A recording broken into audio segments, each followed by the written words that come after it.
অনেক দিন ধরেই দেখছি বাজারে তাল উঠেছে, কিন্তু কিনা কিনা করতে করতে কিনা হয় না। তো অবশেষে তাল কিনে নিয়ে আসে, নারিকেল কিনে নিয়ে আসে, এই যে তালের বড়া বানাবো। আসসালামু আলাইকুম, আপনারা সবাই কেমন আছেন? আশা করি সবাই ভালো আছেন, আমি আল্লাহর রহমতে ভালো আছি। এই তাল দিয়ে কিন্তু অনেক আইটেমের পিঠা বানানো যায়, কিন্তু দুঃখের বিষয় এই তাল চিপাটাই কিন্তু একটু কঠিন হয়ে যায়। নারিকেল কিন্তু আমি ভালোভাবে ভাঙতে পারি না, আগে এই যে ফুটো করে নিছি পানি বের করব, তার জন্য দোকানদারে বললাম যে আপনি একটু নারিকেলটা ভেঙে দেন না, আপনি বাসায় যা পানি বের করে খান গা, দেখেন অনেক মিষ্টি। এখন মুখে দিয়ে দেখছি একেবারে বেশাদ, এক কথা মুখটাই নষ্ট হয়ে গেছে। পানির বেশাদ হলে তো নারিকেলের স্বাদ থাকার কথা না, তারপরেও এই নারিকেলটা কিন্তু স্বাদ ছিল। পানিটা কিন্তু বেশাদ, তারপরেও কিন্তু আমি গিলাসে রাখার একটাই কারণ আমার ছেলেকে দেখানোর জন্য, কারণ আমার ছেলে তো আবার ভাববে মনে হয় পানিটা মজা ছিল।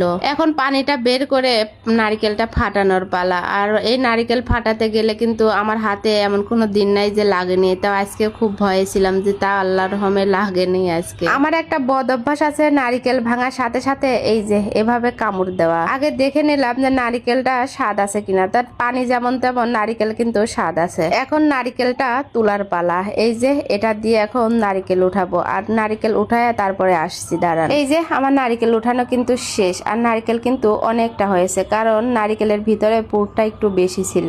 সকালে কিন্তু আমি তালের রসটা বের করে নরমালে রেখে দিয়েছিলাম, তো এখন এই যে তালের বড়া বানানোর পালা। তালটা কিন্তু খুব একটা মিষ্টি ছিল না, এই জন্য আমার চিনির পরিমাণটা কিন্তু বেশি লেগেছে। তারপরে দিয়ে দিলাম স্বাদ মতো লবণ, দেওয়ার পরে চিনি আর তাল ভালোভাবে একটু ঘুটে নেব। চিনিটা আগে ঘুটে নিলে কি হয়, চিনির যে পানি যা থাকার তা বের হয়ে যায়। তারপরে ময়দা চাউলের গুঁড়া দিলে সুন্দর হয়। অনেকেই তালের বড়া বানায় অনেক শক্ত হয়, কিন্তু আমি তালের বড়া বানালে কখনোই শক্ত হয় না, পরের দিন খুব সুন্দর নরম তুলতুল করে। আমার ছেলে তো বলে মম বেশি করে তালের বড়া বানাবে, আমি যাতে পরের দিন খেতে পারি, এই জন্য কিন্তু আমি একটু বেশি করেই বানাচ্ছি। আমার ছেলে বাসি তালের বড়া খেতে বেশি পছন্দ করে, শুধু আমার ছেলে না আমার স্বামীটাও কিন্তু পছন্দ করে। তারপরে কিন্তু আমি 1 কাপ চাউলের গুঁড়া আর 1 কাপ ময়দা দিয়ে ভালোভাবে মিশিয়ে নেব। তারপরে দিয়ে দিয়েছি নারিকেল। নারিকেল কিন্তু পুরোটাই দেইনি, অর্ধেক দিয়েছি, অর্ধেক রেখে দিয়েছি অন্য একদিন তাল কিনে নিয়ে এসে আবার বড়া বানিয়ে দেব। সবকিছু একসাথে খুবই ভালোভাবে কিন্তু মিশানো লাগবে,